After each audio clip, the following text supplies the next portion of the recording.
Hi friends, നമ്മൾ new SCERT പുസ്തകം തുടങ്ങിയിരുന്നു. 9ാം ക്ലാസ്സിലെ ജോഗ്രഫിയാണ് തുടങ്ങിയത്. 1, 2 ചാപ്റ്റർ എടുത്തു. ആ 2 ക്ലാസ്സുകളും പ്ലേലിസ്റ്റിൽ കൊടുത്തിട്ടുണ്ട്. അതിന് തുടർച്ചയായിട്ടുള്ള ക്ലാസ്സാണിത്. 3ാമത്തെ ചാപ്റ്ററാണ്. പീഠഭൂമിയെ പറ്റിയാണ് ഈ ചാപ്റ്ററിൽ. PSC ഇതിനോടകം ഒരുപാട് ക്വസ്റ്റ്യൻസ് ഈ ചാപ്റ്ററിൽ നിന്ന് ചോദിച്ചു കഴിഞ്ഞു. വളരെ പ്രധാനപ്പെട്ട ചാപ്റ്ററാണ്. ഉപദ്വീപീയ നദികളെ പറ്റിയും മണ്ണിനങ്ങളെ കൃഷിയൊക്കെ ഇതിനകത്തിൽ പറയുന്നുണ്ട്. ആദ്യം നമുക്ക് പീഠഭൂമി എന്താണ് എന്ന് നോക്കാം. ചുറ്റുപാടുകളിൽ നിന്ന് ഉയർന്നു സ്ഥിതി ചെയ്യുന്നതും ഏറെക്കുറെ നിരപ്പാർന്നതും അതിവിശാലമായ ഉപരിതലത്തോടു കൂടിയതുമായിട്ടുള്ള ഭൂപ്രദേശത്തെയാണ് പീഠഭൂമികളെന്ന് വിളിക്കുന്നത്. അതിവിശാലമായിട്ടുള്ള ഉപരിതലവും നിരപ്പാർന്നതും ആയിട്ടുള്ള ചുറ്റുപാടുകളെ അപേക്ഷിച്ച് കുറച്ച് ഉയരത്തിലും സ്ഥിതി ചെയ്യുന്ന ഭൂപ്രദേശമാണ് പീഠഭൂമികൾ. അപ്പോൾ ഇതിൻ്റെ ഒരു സ്ഥാനത്തെ അടിസ്ഥാനമാക്കി പീഠഭൂമികളെ 3ആയിട്ട് നമുക്ക് തരംതിരിക്കാം.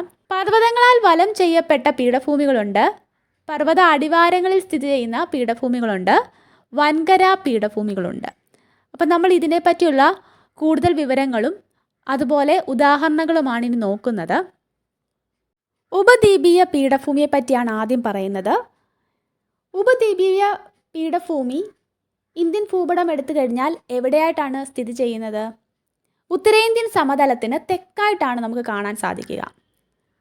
ഇതിൻ്റെ 2 വശങ്ങളിലുമായിട്ട് ഉപദ്വീപീയ പീഠഭൂമിയുടെ പടിഞ്ഞാറ് വശത്തായിട്ട് പശ്ചിമഘട്ടവും കിഴക്ക് വശത്തായിട്ട് പൂർവ്വഘട്ടവും നമുക്ക് കാണാനായിട്ട് പറ്റും. ഇതിൻ്റെ വിസ്തൃതി 14 ലക്ഷം ചതുരശ്ര കിലോമീറ്ററോളമാണ്. അതാണ്ട് മാപ്പിൽ കൊടുത്തിട്ടുണ്ട്. പശ്ചിമഘട്ടം കൊടുത്തിട്ടുണ്ട്, പൂർവ്വഘട്ടം കൊടുത്തിട്ടുണ്ട്.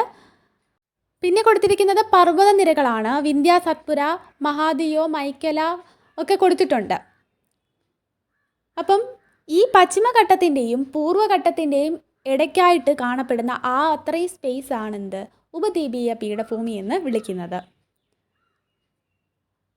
ഈ ഒരു ഭൂവിഭാഗത്തെ ഈ ഉപദ്വീപീയ പീഠഭൂമിയെ സ്ഥാനത്തിൻ്റെ അടിസ്ഥാനത്തിൽ പൊതുവെ 2ആയിട്ട് തിരിക്കാം. ഉപദ്വീപീയ പീഠഭൂമിയെ 2ആയിട്ട് സ്ഥാനത്തിൻ്റെ അടിസ്ഥാനത്തിൽ തിരിക്കാൻ പറ്റും. ഡെക്കാൻ പീഠഭൂമി എന്നും മധ്യ ഉന്നത തടമെന്നും. നമ്മൾ ആദ്യം നോക്കുന്നത് ഉപദ്വീപീയ പീഠഭൂമിയിലെ ഡെക്കാൻ പീഠഭൂമിയെ പറ്റിയാണ്. പശ്ചിമഘട്ടം, പൂർവ്വഘട്ടം എന്നീ മലനിരകൾക്ക് ഇടയിലായിട്ട് സത്പുര പർവ്വതത്തിന് തെക്കുള്ള വിശാല പീഠഭൂമി പ്രദേശമാണ് ഡെക്കാൻ പീഠഭൂമി. മാപ്പിൽ കാണിച്ചിരുന്നു. വിന്ധ്യ, സത്പുര, മഹാദിയോ ഈ ഒരു രീതിയിലാണ് കിടക്കുന്നത്. അപ്പം അതിൻ്റെ തെക്കായിട്ട് കാണപ്പെടുന്ന ഭൂവിഭാഗമാണ് ഈ ഒരു പീഠഭൂമി. ഉപദ്വീപീയ പീഠഭൂമി. മൈക്കലാനിര, മഹാദിയോ കുന്നുകൾ, സത്പുര പർവ്വതമൊക്കെ ഡെക്കാൻ പീഠഭൂമിയുടെ വടക്കേ അതിരാണ്. തെക്ക് എന്നർത്ഥമുള്ള ദക്ഷിൺ എന്ന സംസ്കൃത പദത്തിൽ നിന്നാണ് ഡെക്കാൻ എന്ന പേര് ഉണ്ടായത്. മാപ്പിൽ അതിൻ്റെ ഡെക്കാൻ പീഠഭൂമിയുടെ സ്ഥാനം, വ്യാപ്തിയൊക്കെ തന്നിട്ടുണ്ട്. ദശലക്ഷക്കണക്കിന് വർഷങ്ങൾക്ക് മുൻപ് ലാവ ഒഴുകി പരന്നുണ്ടായ ബസാൾട്ട്, ഗ്രാനൈറ്റ്, നൈസ് തുടങ്ങിയ പരൽ രൂപശിലകളാണ് ഡെക്കാൻ പീഠഭൂമിക്ക് രൂപം നൽകുന്നത്. ബസാൾട്ട്, ഗ്രാനൈറ്റ്, നൈസ് ഇതൊക്കെ ഉണ്ടായത് ലാവ ഒഴുകി പരന്നാണ്. ഇതൊക്കെ പരൽ രൂപശിലകളാണ് ബസാൾട്ട്, ഗ്രാനൈറ്റ്, നൈസ് ഒക്കെ. അപ്പം ഈ ശിലകൾ കൊണ്ടാണ് ഡെക്കാൻ പീഠഭൂമി രൂപപ്പെട്ടിട്ടുള്ളത്. ഡെക്കാൻ പീഠഭൂമിയുടെ വടക്ക് പടിഞ്ഞാറ് ഭാഗത്തായിട്ട് കാണപ്പെടുന്ന ശിലകൾ ബസാൾട്ട് ശിലകളാണ്. ഈ ഒരു മേഖലയെ ഡെക്കാൻ ട്രാപ്പ് എന്നാണ് വിളിക്കുന്നത്. ഈ ഒരു ഡെക്കാൻ ട്രാപ്പിനെ പറ്റി സ്റ്റേറ്റ്മെൻ്റ് ആയിട്ട് ഈ കഴിഞ്ഞ LDC പരീക്ഷയ്ക്ക് വന്നിരുന്നു. പത്തനംതിട്ട, തൃശ്ശൂർ, കാസർഗോഡ് ഈ ജില്ലകളിൽ നടന്ന LDC പരീക്ഷയ്ക്ക് വന്നിരുന്നു. സ്റ്റേറ്റ്മെൻ്റായിട്ട് വന്നിരുന്നു. ബസാൾട്ട് ശിലയ്ക്ക് അപക്ഷയം സംഭവിച്ച് രൂപം കൊള്ളുന്ന കറുത്ത മണ്ണാണ് ഈ മേഖലയുടെ സവിശേഷത.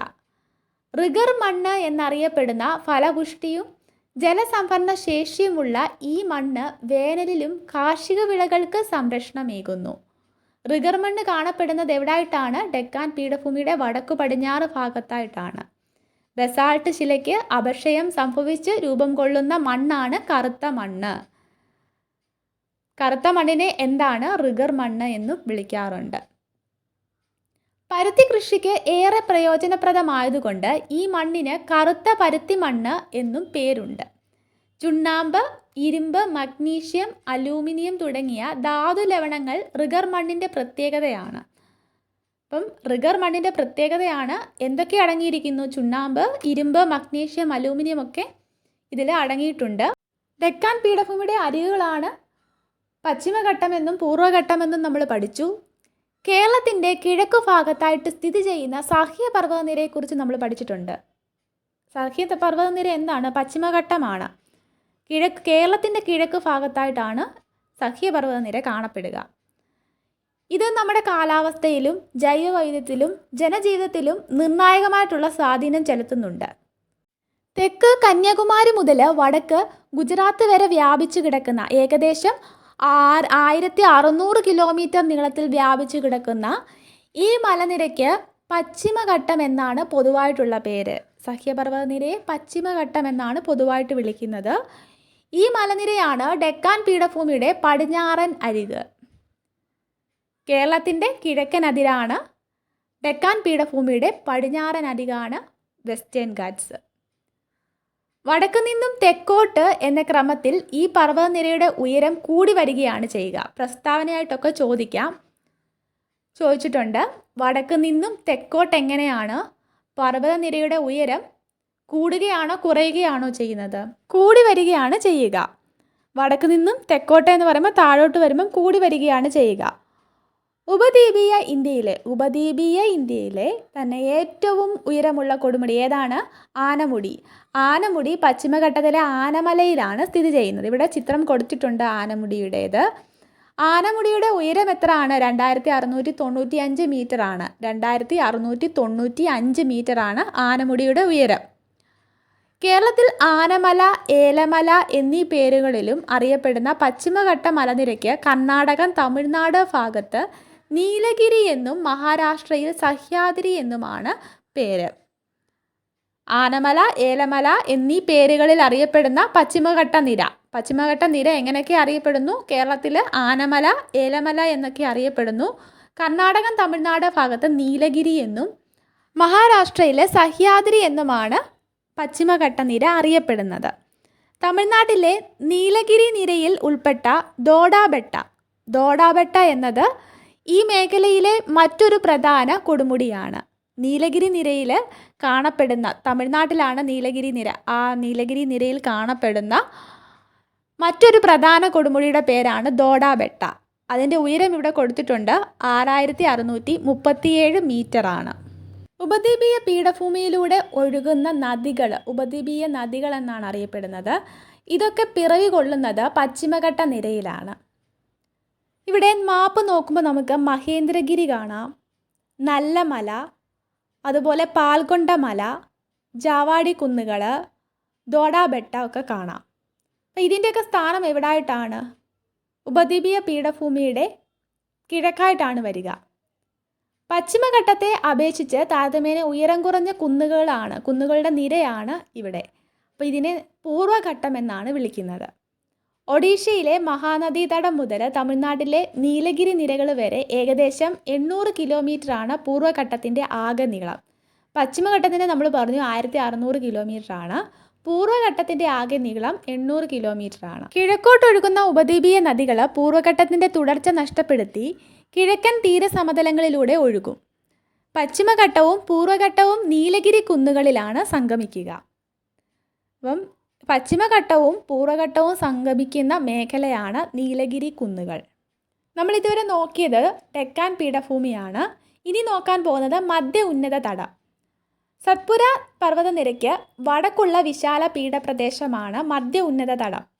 സത്പുര പർവ്വതനിരയ്ക്ക് തെക്കായിട്ടായിരുന്നു ഈ ഡെക്കാൻ പീഠഭൂമി കണ്ടതെങ്കിൽ സത്പുര പർവ്വതനിരയ്ക്ക് വടക്കായിട്ടാണ് മധ്യ ഉന്നത തടം കാണുക. മാൾവ പീഠഭൂമി എന്ന് വിളിക്കുന്ന ഈ പ്രദേശത്തിൻ്റെ പടിഞ്ഞാറേ അരിക് ആരവല്ലി പർവ്വതമാണ്. ആരവല്ലി പർവ്വതം നമുക്കറിയാം രാജസ്ഥാനിലാണ് സ്ഥിതി ചെയ്യുന്നതെന്ന്. മാൾവ പീഠഭൂമി എന്ന് വിളിക്കുന്ന ഈ ഒരു പ്രദേശം, ഇതിൻ്റെ പടിഞ്ഞാറേ അരികാണ് ആരവല്ലി പർവ്വതം. ഒരുപാട് നാളത്തെ ആവർത്തന പ്രക്രിയയിലൂടെ തേയ്മാനം സംഭവിച്ച പ്രായം ചെന്ന മടക്കുപർവ്വതങ്ങൾക്ക് അല്ലെങ്കിൽ അവശിഷ്ട പർവ്വതങ്ങൾക്ക് ഉദാഹരണമാണ് ആരവല്ലി നിര. റെസിഡ്യൂവൽ മൗണ്ടെയ്ൻസ് എന്നാണ് അവശിഷ്ട പർവ്വതത്തിനെ വിളിക്കുന്നത്. ആരവല്ലി ഒരു അവശിഷ്ട പർവ്വതമാണ്. പ്രധാന മലയോര വിനോദസഞ്ചാര കേന്ദ്രമായിട്ടുള്ള മൗണ്ട് അബു ആരവല്ലി നിരയിലാണുള്ളത്. മാൾവ പീഠഭൂമിയിലെ ഏറ്റവും ഉയരമുള്ള കൊടുമുടിയും മൗണ്ട് അബു ആണ്. മാൾവ പീഠഭൂമിയിൽ ഏറ്റവും ഉയരമുള്ള കൊടുമുടി ചോദിച്ചാൽ മൗണ്ട് അബു ആണ്. മൗണ്ട് അബു എവിടെയാണ്? ആരവല്ലി നിരയിലാണ് കാണപ്പെടുക. മധ്യ ഉന്നത തടത്തിൻ്റെ കിഴക്കുഭാഗത്തായിട്ട് സ്ഥിതി ചെയ്യുന്ന പീഠഭൂമിയാണ് ഛോട്ടാ നാഗ്പൂർ പീഠഭൂമി. നമ്മൾ മാൾവ പീഠഭൂമിയെ പറ്റി പഠിച്ചു. ഇനി പറയുന്നത് ഛോട്ടാ നാഗ്പൂർ പീഠഭൂമിയെ പറ്റിയാണ്. മധ്യ ഉന്നത തടത്തിൻ്റെ കിഴക്കായിട്ടാണ് എന്ത് സ്ഥിതി ചെയ്യുന്നത്? ഛോട്ടാ നാഗ്പൂർ പീഠഭൂമി സ്ഥിതി ചെയ്യുന്നത്. ഏകദേശം ഒഡീഷ, ആന്ധ്രാപ്രദേശ് ആ ഭാഗമാണ് കിഴക്ക് എന്ന് പറയുന്നത്. രാജ്മഹൽ കുന്നുകൾക്ക് തെക്കായി സ്ഥിതി ചെയ്യുന്ന ഛോട്ടാ നാഗ്പൂർ പ്രദേശം ഇന്ത്യയിലെ ഏറ്റവും സമ്പന്നമായ ധാതുവിഭവ കലവറയാണ്. ഛോട്ടാ നാഗ്പൂർ പ്രദേശം ഇന്ത്യയിലെ ഏറ്റവും സമ്പന്നമായ ധാതുവിഭവ കലവറയാണ്. എന്തുകൊണ്ടാണ് പറയുന്നത്? ഇരുമ്പയിര്, ബോക്സൈറ്റ്, മാംഗനീസ്, ചെമ്പ് തുടങ്ങിയ ധാതുക്കളും അതുപോലെ ചുണ്ണാമ്പ് കല്ല്, കൽക്കരി തുടങ്ങിയ അലോഹ ധാതുക്കളും ഈ ഒരു മേഖലയിൽ ഉണ്ട്. ധാതു ഖനനവും ധാതു അധിഷ്ഠിത വ്യവസായങ്ങളുമാണ് ഈ പ്രദേശത്തിൻ്റെ പ്രധാന സാമ്പത്തിക പ്രവർത്തനം. ഇനി നമുക്ക് നീലഗിരിയെ പറ്റി ബോക്സിൽ കൊടുത്തേക്കുന്ന ഒന്ന് നോക്കാം. തമിഴ്നാട്, കർണാടകം, കേരളം എന്നീ സംസ്ഥാനങ്ങളുടെ സംഗമ മേഖലയിലെ മലനിരകളെയാണ് നീലഗിരി കുന്നുകളെന്ന് വിളിക്കുന്നത്. തമിഴ്നാട്, കർണാടകം, കേരളം ഈ സംസ്ഥാനങ്ങൾ സംഗമിക്കുന്നത് നീലഗിരി കുന്നുകളിലാണ്. പ്രധാനമായിട്ടും പശ്ചിമഘട്ട നിരയുടെ ഭാഗമായിട്ടുള്ള ഇവിടുത്തെ ഏറ്റവും ശ്രദ്ധേയമായിട്ടുള്ള മലയോര സുഖവാസ കേന്ദ്രങ്ങളാണ് ഊട്ടി, കൂനൂർ, കോട്ടഗിരി എന്നിവ. കുന്നുകളുടെ രാജ്ഞി എന്നറിയപ്പെടുന്നത് ഊട്ടിയാണ്, ഉദകമണ്ഡലമാണ്. ദക്ഷിണേന്ത്യയിലെ ഒരു പ്രധാന വിനോദസഞ്ചാരമാണ് ഉദകമണ്ഡലം. മനോഹരവും വിശാലവുമായിട്ടുള്ള പുൽമേടുകളും മിതോഷ്ണ സസ്യജാലങ്ങളും സുഖശീതളമായിട്ടുള്ള കാലാവസ്ഥയും തേയിലത്തോട്ടങ്ങളും വാണിജ്യ പച്ചക്കറി കൃഷിയും മാലിന്യമുക്തമായിട്ടുള്ള പരിസ്ഥിതിയും നീലഗിരിയെ ആകർഷകമാക്കുന്നു. ജൈവ വൈവിധ്യ സമ്പന്നമായ നീലഗിരിയാണ് ഇന്ത്യയിലെ ആദ്യത്തെ ജൈവമണ്ഡല ഉദ്യാനം. ഇന്ത്യയിലെ ആദ്യത്തെ ജൈവമണ്ഡല ഉദ്യാനം ഏതാണ്? നീലഗിരിയാണ്. ഇന്ത്യയിലെ ആദ്യത്തെ ജൈവമണ്ഡല ഉദ്യാനം നീലഗിരിയാണ്. ഉപദ്വീപീയ പീഠഭൂമിയിലെ കാലാവസ്ഥയെ പറ്റിയാണ് ഇനി പഠിക്കുന്നത്. ഉപദ്വീപീയ പീഠഭൂമിയിൽ പൊതുവെ ഉഷ്ണമേഖല മൺസൂൺ കാലാവസ്ഥയാണ് അനുഭവപ്പെടുക. ഉഷ്ണമേഖല മൺസൂൺ കാലാവസ്ഥയാണ് ഉപദ്വീപീയ പീഠഭൂമിയിൽ. എന്നാൽ താപനിലയിലും മഴയിലുമെല്ലാം ഗണ്യമായ സ്ഥലകാല വ്യത്യാസങ്ങൾ പ്രകടമായിട്ട് കാണാൻ പറ്റും. ഉപദ്വീപീയ പീഠഭൂമിയിലെ കാലാവസ്ഥയെ സ്വാധീനിക്കുന്ന ഘടകങ്ങളാണ് ഇനി നമ്മൾ നോക്കുന്നത്. ഉഷ്ണമേഖലയിലെ സ്ഥാനം, അതുപോലെ ഉപദ്വീപീയ സവിശേഷ ആകൃതി, സമുദ്രത്തിൽ നിന്നുള്ള അകലം, അതുപോലെ പർവ്വതനിരകളുടെ കിടപ്പ്, മൺസൂൺ കാറ്റിൻ്റെ ഗതിയൊക്കെ അനുസരിച്ച് കാലാവസ്ഥ മാറും. പർവ്വത മേഖലകൾ ഒഴിച്ചു നിർത്തിക്കഴിഞ്ഞാൽ ഉപദ്വീപീയ പീഠഭൂമിയിൽ ഉഷ്ണകാലത്തെ ശരാശരി താപം 30 ഡിഗ്രി സെൽഷ്യസിന് മുകളിലായിരിക്കും. പർവ്വത മേഖല ഒഴിച്ചു നിർത്തിയാലാണ് പറയുന്നത്. ഉപദ്വീപീയ പീഠഭൂമിയിലെ പർവ്വത മേഖല ഒഴിച്ചു നിർത്തിക്കഴിഞ്ഞാൽ ഉഷ്ണകാലത്തെ ശരാശരി താപം എന്ന് പറയുന്നത് 30 ഡിഗ്രി സെൽഷ്യസിന് മുകളിലായിരിക്കും.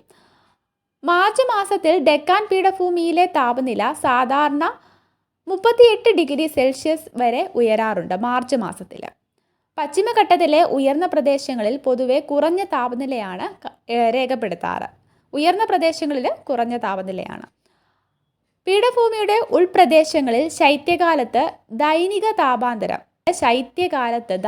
താപാന്തരം കൂടാറുണ്ട്. രാത്രി താപം ഗണ്യമായിട്ട് കുറയുന്നതാണ് ഇതിന് കാരണം. ഇനി നമുക്ക് ഉപദ്വീപിന് പുറത്തും പീഠഭൂമി എന്നുള്ളത് നോക്കാം.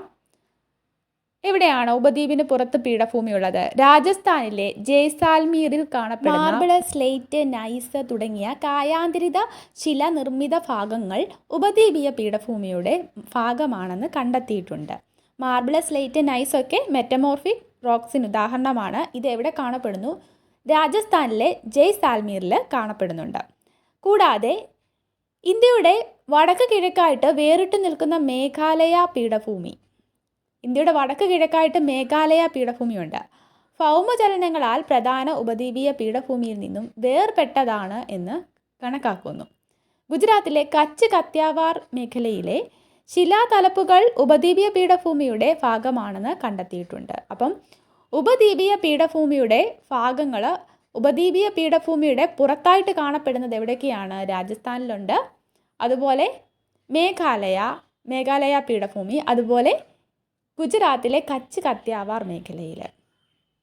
ഉപദ്വീപീയ പീഠഭൂമി എടുത്തു കഴിഞ്ഞാൽ പശ്ചിമഘട്ടത്തിൻ്റെ പടിഞ്ഞാറ് ചരിവ് ആ ഭാഗം ഒഴികെ ബാക്കിയുള്ള ഉപദ്വീപീയ പീഠഭൂമിയിലെ മിക്കവാറും പ്രദേശങ്ങളിലെല്ലാം മഴ എന്ന് പറയുന്നത് മിതമോ അല്ലെങ്കിൽ വിരളമോ ആണ്. മഴ ലഭിക്കാറില്ല. തെക്കു പടിഞ്ഞാറൻ മൺസൂൺ കാലത്ത് പശ്ചിമഘട്ടത്തിൻ്റെ പടിഞ്ഞാറേ ചരിവിൽ തട്ടി ഉയരുന്ന ഈർപ്പവാഹിയായിട്ടുള്ള വായു തണുക്കുകയും അതുപോലെ കാറ്റിന് അഭിമുഖമായിട്ട് വശത്ത് വലിയ തോതിൽ മഴയ്ക്ക് കാരണമാവുകയും ചെയ്യുന്നു. അങ്ങനെ 250 സെൻറ്റിമീറ്റർ മുതൽ 400 സെൻറ്റിമീറ്റർ വരെയാണ് ഇക്കാലയളവിൽ പടിഞ്ഞാറൻ തീരത്തും അതുപോലെ പശ്ചിമഘട്ടത്തിൻ്റെ പടിഞ്ഞാറും ലഭിക്കുന്ന മഴ. എന്നാൽ പശ്ചിമഘട്ടത്തിൻ്റെ കിഴക്കേ ചരിവിൽ താഴ്ന്നിറങ്ങുന്ന വായു ഈർപ്പരഹിതമായതുകൊണ്ട് കിഴക്കേ ചരിവിനോട് ചേർന്ന് സ്ഥിതി ചെയ്യുന്ന പീഠഭൂമി പ്രദേശത്തിൽ വിരളമായി മാത്രമേ മഴ ലഭിക്കാറുള്ളൂ. തമിഴ്നാട്ടിലൊക്കെ അതുകൊണ്ടാണ് മഴ കുറവ്. അപ്പോൾ അവിടെ എന്താണ് 50 സെൻറ്റിമീറ്ററിൽ കുറവ് മാത്രം മഴയാണ് ലഭിക്കുക. ഇങ്ങനെയുള്ള പ്രദേശങ്ങളെ മഴനിഴൽ പ്രദേശങ്ങൾ എന്നാണ് വിളിക്കുക. മഹാരാഷ്ട്രയുടെ തീരത്ത് വന്നു ചേരുന്ന തെക്കു പടിഞ്ഞാറൻ മൺസൂൺ കാറ്റ് നർമ്മദ താപ്തി നദീതടങ്ങളിലൂടെ ഉപദ്വീപിൽ പ്രവേശിക്കും. നർമ്മദ താപ്തി നദീതടങ്ങളിലൂടെ ഉപദ്വീപിൽ പ്രവേശിക്കുകയും മധ്യ ഇന്ത്യയിലുടനീളം മിതമായ തോതിൽ മഴ നൽകുകയും ചെയ്യുന്നു. ഈ കാലയളവിൽ ചോട്ടാനാഗ്പൂർ പീഠഭൂമിയിലും ചെറിയ തോതിലൊക്കെ മഴ ലഭിക്കുന്നു. അപ്പം മഹാരാഷ്ട്രയുടെ തീരത്ത് വന്നു ചേരുന്ന തെക്കു പടിഞ്ഞാറൻ മൺസൂൺ കാറ്റ് മഹാരാഷ്ട്രയുടെ തീരത്താണ് വന്നു ചേരുന്നത്. ഇത് നർമ്മദ താപ്തി നദീതടങ്ങളിലൂടെ ഉപദ്വീപിൽ പ്രവേശിക്കും. മധ്യ ഇന്ത്യയിൽ ഉടനീളം മിതമായ തോതിൽ അന്നരമാണ് മഴ ലഭിക്കുക. ഈ കാലയളവിൽ ചോട്ടാനാഗ്പൂർ പീഠഭൂമിയിൽ ചെറിയ തോതിൽ മഴ ലഭിക്കും. വടക്കു കിഴക്കൻ മൺസൂൺ അഥവാ മൺസൂണിൻ്റെ പിൻവാങ്ങൽ കാലത്ത് ഉപദ്വീപീയ പീഠഭൂമിയിൽ പൊതുവെ വരണ്ട കാലാവസ്ഥയാണ് അനുഭവപ്പെടുക. വടക്കു കിഴക്കൻ മൺസൂണിൻ്റെ കാര്യമാണ് പറയുന്നത്. അതിൻ്റെ പിൻവാങ്ങൽ കാലത്ത് ഉപദ്വീപീയ പീഠഭൂമിയിൽ പൊതുവെ എങ്ങനെയുള്ള കാലാവസ്ഥയാണ്? വരണ്ട കാലാവസ്ഥയായിരിക്കും. ബംഗാൾ ഉൾക്കടലിൽ രൂപപ്പെടുന്ന ന്യൂനമർദ്ദ ചുഴികൾ ഉപദ്വീപിൻ്റെ കിഴക്കൻ തീരത്ത് പ്രത്യേകിച്ച് തമിഴ്നാട് അതുപോലെ ആന്ധ്ര തീരങ്ങളിൽ വൻതോതിൽ മഴയുണ്ടാക്കുമെങ്കിലും പീഠഭൂമിയിലേക്ക് ഇതിൻ്റെ ആനുകൂല്യം എത്താറില്ല. പീഠഭൂമിയിലേക്ക് മഴ ലഭിക്കാറില്ല. ഇനി നമുക്ക് മഴനിഴൽ പ്രദേശങ്ങൾ എന്താണെന്ന് ഒന്ന് നോക്കാം. പറഞ്ഞു എങ്കിലും ഒന്ന് വിശദമായിട്ട് നോക്കാം. കടലിൽ നിന്നും ഈർപ്പം വഹിച്ചെത്തുന്ന കാറ്റുകൾ പർവ്വതങ്ങളിൽ തട്ടി ഉയരും. അതാണ് അവിടെ കാണിച്ചിട്ടുള്ളത്. പടം നോക്കിയാൽ അറിയാം. കടലിൽ നിന്ന് ഈർപ്പവാഹികളായിട്ട് ഉള്ള കാറ്റ് നീല ആരോയിൽ കാണിച്ചിട്ടുണ്ട്. അവിടെ എന്താ കാണാൻ പറ്റുന്നത്? വായു ഘനീഭവിച്ച് അവിടെ മഴമേഘങ്ങൾ രൂപപ്പെടുന്നതായിട്ട് കാണാം. അപ്പോൾ അത് കാറ്റിന് അഭിമുഖമായിട്ടുള്ള വശമാണ് അത്. ഇത്തരത്തിൽ ഉയരുന്ന വായു ഘനീഭവിച്ച് മഴമേഘങ്ങൾ രൂപപ്പെടുകയും പർവ്വതങ്ങളുടെ കാറ്റിന് അഭിമുഖമായിട്ടുള്ള വശത്ത് ധാരാളം മഴ ലഭിക്കുന്നു. അതാണ് അവിടെ കാണിച്ചിട്ടുള്ളത്. എന്നാൽ പർവ്വതങ്ങളുടെ പ്രതിമുഖത്ത് അത് ചുവന്ന കളറിൽ കാണിച്ചിട്ടുണ്ട്. എന്താണ് കാണുന്നത്?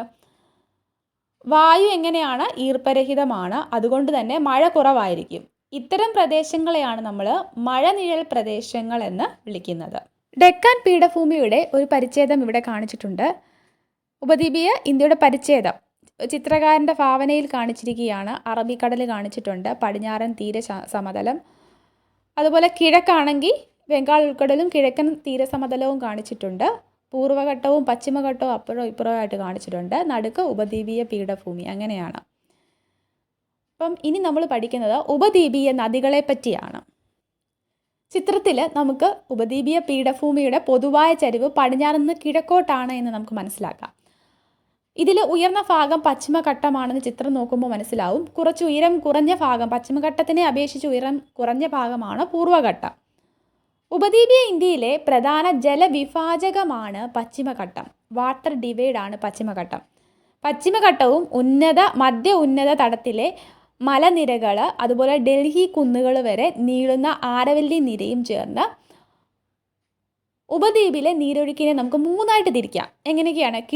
കിഴക്കോട്ട് ഒഴുകി ബംഗാൾ ഉൾക്കടലിൽ ചേരുന്ന ഉപദ്വീപീയ നദികളുണ്ട്. അതുപോലെ പടിഞ്ഞാറോട്ട് ഒഴുകി അറബിക്കടലിൽ ചേരുന്ന ഉപദ്വീപീയ നദികളുണ്ട്.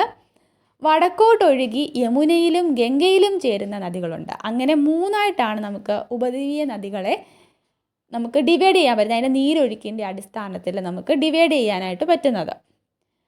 ആദ്യം നമ്മൾ നോക്കുന്നത് കിഴക്കോട്ടൊഴുകുന്ന ഉപദ്വീപീയ നദികളെ പറ്റിയാണ്. കിഴക്കോട്ടൊഴുകുന്ന ഉപദ്വീപീയ നദികളൊക്കെ ഉത്ഭവിക്കുന്നത് എവിടെ നിന്നാണ്? പശ്ചിമഘട്ടത്തിൽ നിന്നാണ്. മഹാനദി, ഗോദാവരി, കൃഷ്ണ, കാവേരി എന്നീ നദികളും അവയുടെ പോഷക നദികളുമാണ് ഉപദ്വീപീയ പീഠഭൂമിയെ കീറി മുറിച്ച് കിഴക്ക് ദിശയിൽ ഒഴുകി കിഴക്കൻ തീരസമതലങ്ങളിലൂടെ ബംഗാൾ ഉൾക്കടലിൽ ചെന്നു ചേരുന്നത്. ഈ നദികളെ സംബന്ധിച്ച് ഒരു പട്ടിക താഴെ കൊടുത്തിട്ടുണ്ട്. അതിന് മുന്നേ നമുക്ക് വൃഷ്ടിപ്രദേശം എന്താണ്, നീർത്തടം എന്താണ്, ജലവിഭാജകം എന്താണ് എന്നൊക്കെ നോക്കാം. പശ്ചിമഘട്ടം ഒരു ജലവിഭാജകമാണെന്ന് പറഞ്ഞു. അതെന്താണെന്ന് നോക്കാം. രണ്ട് നീർത്തടങ്ങളെ തമ്മിൽ വേർതിരിക്കുന്ന അതിർത്തി രേഖയെയാണ് ജലവിഭാജകമെന്ന് വിളിക്കുന്നത്. രണ്ട് നീർത്തടങ്ങളെ, നദികളെ തമ്മിൽ വേർതിരിക്കുന്ന അതിർത്തി രേഖയെയാണ് ജലവിഭാജകമെന്ന് വിളിക്കുന്നത്. ഇനി നീർത്തടം എന്താണ്? നീർത്തടം ഒരു നദിയും അതിൻ്റെ പോഷക നദികൾ ഉൾപ്പെടുന്ന പ്രദേശത്തെ നീർത്തടം എന്ന് വിളിക്കുന്നു. ഡ്രെയിനേജ് ബേസിൻ എന്ന് പറയും. ഒരു നദി അതിൻ്റെ പോഷക നദികൾ ഉൾപ്പെടുന്ന പ്രദേശത്തെയാണ്. ഇനി വൃഷ്ടിപ്രദേശം എന്താണ്? Catchment area. ഒരു നദിയിലേക്ക് ജലം ഒഴുകിയെത്തുന്ന നിശ്ചിത ഭൂപ്രദേശത്തെയാണ്, ഒഴുകിയെത്തുന്ന ആ ഒരു ഭൂപ്രദേശത്തെയാണ് നദിയുടെ വൃഷ്ടിപ്രദേശം എന്ന് പറയുന്നത്. മഹാനദി, ഗോദാവരി, കൃഷ്ണ, കാവേരി, ഇത്രയും നദികളെ പറ്റിയാണ് നോക്കാനുള്ളത്. മഹാനദിയുടെ ഉത്ഭവം എവിടെയാണ്? റായ്പൂരിലെ സിഹാവയിലാണ്, ഛത്തീസ്ഗഡിലാണ്. റായ്പൂരിൽ ആണ് ഇതിൻ്റെ ഉത്ഭവം. ഇനി ഇതിൻ്റെ പോഷക നദികളാണ് ഇബ്ബ്, ടെല്ല്. മഹാനദിയുടെ പോഷക നദികളാണ് ഇബ്ബ്, ടെല്ല്. ഇബ്ബ്, ടെല്ലാണ് മഹാനദിയുടെ പോഷക നദികൾ. രണ്ടെണ്ണേ ഉള്ളൂ മഹാനദിക്ക് പഠിക്കാനുള്ളത്. പോഷക നദികൾ ഇബ്ബ്, ടെല്ല്. ഇനി ഇത് ഏതൊക്കെ സംസ്ഥാനങ്ങളിലൂടെയാണ് ഒഴുകുന്നത്? ഛത്തീസ്ഗഡ്, ഒഡീഷ, മധ്യപ്രദേശ്. മൂന്ന് സംസ്ഥാനങ്ങളിലൂടെയാണ് ഒഴുകുന്നത്. ഇനി ഗോദാവരി എവിടെയാണ്? മഹാരാഷ്ട്രയിലെ നാസിക്കിലാണ് ഉത്ഭവിക്കുന്നത്. പ്രാണഗൃഹിത, അതുപോലെ ഇന്ദ്രാവതി, ശബരി, ഇത് മൂന്നുമാണ് ഗോദാവരിയുടെ പോഷക നദികൾ. ഇബ്ബ്, ടെല്ല് എന്നിവ മഹാനദിയുടെ പോഷക നദികളാണ്. പ്രാണഹിത, ഇന്ദ്രാവതി, ശബരിയൊക്കെ ഗോദാവരിയുടെ പോഷക നദികളാണ്. മഹാരാഷ്ട്ര, മധ്യപ്രദേശ്, ആന്ധ്രാപ്രദേശ്, ഈ മൂന്ന് സംസ്ഥാനങ്ങളിലൂടെയാണ് ഗോദാവരി ഒഴുകുന്നത്. ഇനി നമുക്ക് കൃഷ്ണയെ പറ്റിയാണ് നോക്കാനുള്ളത്. കൃഷ്ണ നദി ഉത്ഭവിക്കുന്നത് മഹാബലേശ്വരിൽ നിന്നാണ്. മഹാബലേശ്വർ എവിടെയാണ്? മഹാരാഷ്ട്രയിലാണ്. അപ്പം ഇത് ഒഴുകുന്ന സംസ്ഥാനങ്ങൾ മഹാരാഷ്ട്ര, കർണാടകം, ആന്ധ്രാപ്രദേശാണ്. കൃഷ്ണ നദി ഒഴുകുന്നത് മഹാരാഷ്ട്ര, കർണാടകം, ആന്ധ്രാപ്രദേശ് ഈ സംസ്ഥാനങ്ങളിലൂടെയാണ്. അപ്പോൾ ഇതിൻ്റെ പോഷക നദികളാണ് തുംഗഭദ്ര, ഭീമ, കൊയ്ന, ഭീമ, തുംഗഭദ്ര. മൂന്ന് പോഷക നദികളാണ് കൃഷ്ണയ്ക്കുള്ളത്. തുംഗഭദ്ര, ഭീമ, കൊയ്ന. അപ്പം മൂന്ന് പോഷക നദികളാണ് കൃഷ്ണയ്ക്കുള്ളത്. ഇനി കാവേരി ബ്രഹ്മഗിരി കുന്നുകളിൽ നിന്നാണ് ഉത്ഭവിക്കുന്നത്. കർണാടകത്തിലാണ് ബ്രഹ്മഗിരി കുന്നുകൾ. അവിടെ നിന്നാണ് കാവേരി ഉത്ഭവിക്കുന്നത്. കബനി, ഭവാനി, അമരാവതി ഒക്കെ കാവേരിയുടെ പോഷക നദികളാണ്. കബനി, ഭവാനി, അമരാവതി. കബനിയും ഭവാനിയും നമുക്കറിയാം കേരളത്തിലുള്ള നദികളാണ്, കിഴക്കോട്ടൊഴുകുന്ന നദികളാണ് എന്ന് നമുക്കറിയാം. കബനിയും ഭവാനിയും കൂടാതെ അമരാവതിയും കാവേരിയുടെ പോഷക നദികളാണ്. കർണാടകം, തമിഴ്നാട്, കേരളത്തിലൂടെയാണ് കാവേരി നദി ഒഴുകുന്നത്. കേരളത്തിലൂടെ ഒഴുകുന്നത് ഞാൻ പറഞ്ഞല്ലോ, കബനിയും ഭവാനിയുമാണ്. കാവേരിയുടെ പോഷക നദികളായിട്ടുള്ള കബനിയും ഭവാനിയുമാണ്. ഇനി കാവേരി നദീജല തർക്കം എന്താണ് എന്ന് നോക്കാം. ചോദിച്ചിട്ടുണ്ട് ഏതൊക്കെ സംസ്ഥാനങ്ങൾ തമ്മിൽ തമ്മിലാണ് ഈ ഒരു കാവേരി നദീജല തർക്കമുള്ളത് എന്ന്. കർണാടകം, തമിഴ്നാട് എന്നീ ദക്ഷിണേന്ത്യൻ സംസ്ഥാനങ്ങൾക്കിടയിൽ കാവേരി നദീജലം പങ്കിടുന്നതുമായിട്ട് ബന്ധപ്പെട്ട ദീർഘകാലമായിട്ടുള്ള തർക്കം നിലനിൽക്കുന്നുണ്ട്. അപ്പം ഏതൊക്കെ സംസ്ഥാനങ്ങൾ തമ്മിലാണ്?